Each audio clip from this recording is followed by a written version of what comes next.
So let's see what are sets in JavaScript.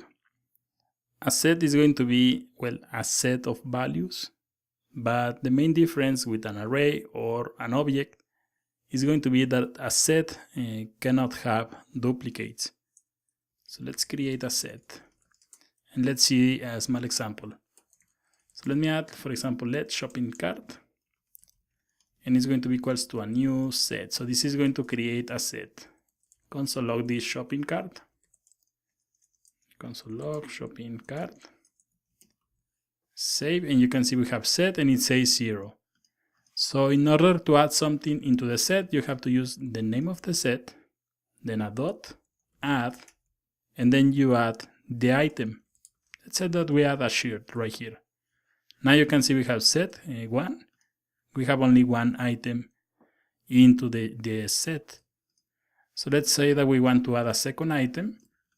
Copy and paste, and we're going to add, for example, album number 1. Like this. Now we have 2 items into the set. So let's add another one. Album number 2. Save, and you can see we have 3 items into the set. So let's add another one. This is going to be album 3, and save, and now we have 4 items. In case that you want to add another item that is already in the set, so for example another item 3, save, you can see this is going to be ignored because the sets are going to remove any duplicates that you have. But you can continue adding more values. Of course, you can add, for example, a guitar right here, guitar like this, and you're going to have 5. This is going only to ignore this one because we have already this value in the set. So for example, you can, for example, get the length of the set, get length of the set. You can console log, and let's add a shopping cart and a dot. And normally we use dot length. In this case, is going to be dot size, and this is going to return 5 items into this new set. So you can see you can get this value, the number of the items, using dot size, and also the set is going to ignore duplicates. That's going to be important. So let's review other methods. So for example, check if a value exists on a set. You can use, for example, console.log, a shopping cart, and a dot, and you can add has. You can check, for example, for a guitar, and you can see this is going to return true. If you add, for example, album 4,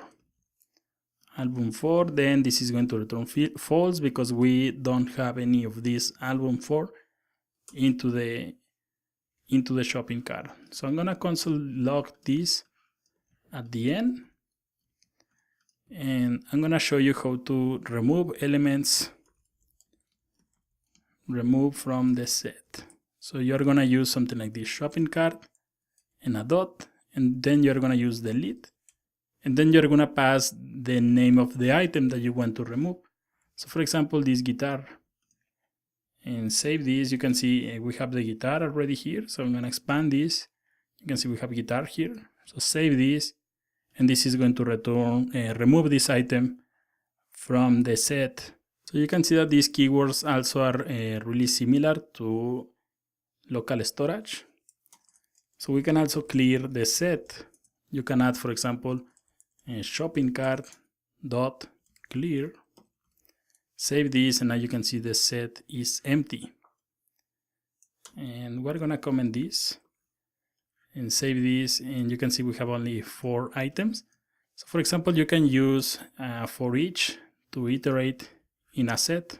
So you can add, for example, shopping cart dot for each, and then you pass, for example, the name of the product. We're gonna use an arrow function right here because we're using only one parameter. We can skip the parentheses, and then you can console log, and I'm gonna use template or string literals, and I'm gonna pass product. So save this, and now you can see we have shirt, we have album 1, 2, and album 3. Same as we have in arrays, I'm gonna add a parenthesis right here. You can add a comma, and then you can pass the index. So for example, you can copy this and pass the index right here. So pass the index, save this, and you can see that the index in a set is going to be the same value as this one, because the sets doesn't have a key. They actually are key and value are the same. In an array you have, for example, 0, 1, 2, 3. In an object you name the properties as you want. In the case of the set, the value and the key are going to be the same. You can pass a tier parameter when you are working with sets. You can add, for example, is part, and we're gonna console log, and we can add, for example, is part like this is equals to the shopping cart. So you can save this, and you can see we have true because this item belongs to the shopping cart. Finally, let me comment this line. If you console log the shopping cart, let me add some space right here, save this, and you can see we have set, and it's going to be a set. If you want to apply one of the methods that we have in arrays, you can convert the set into an array, and it's going to be really easy. You only add, for example, const shopping cart array is going to be equals, and then you use square brackets. You are going to use three dots, and then the name of the set.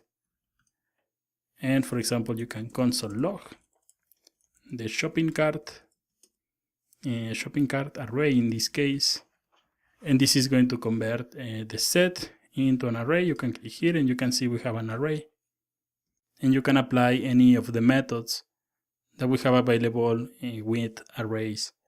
So in the next video we're gonna see maps. They are very similar to sets, so we're gonna see the difference between sets and maps in the next video.